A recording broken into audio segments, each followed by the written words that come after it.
if you knew my son, I think the reason that it hit so hard in this area was because if you met my son, you would never, ever in a million years would have thought that Georgie would have done this.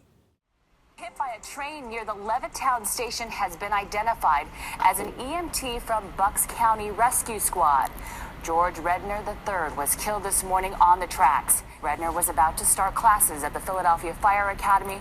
His fellow rescue squad members say they're grieving tonight. I heard it ring when I was in the shower. I didn't hear what was said. And he knocked on the door. And he said, "You need to turn off the water." I said, "Why?" He says, "Just, you need to get out." And I said, "For what?" And I kind of opened up the shower curtain. I said, "What?" And he handed me Tice. And I said, "No." I said, and he just shook his head, "Yes."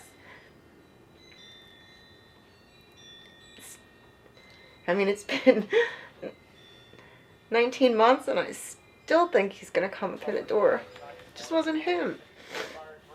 He was the stupid... He was so full of life. He was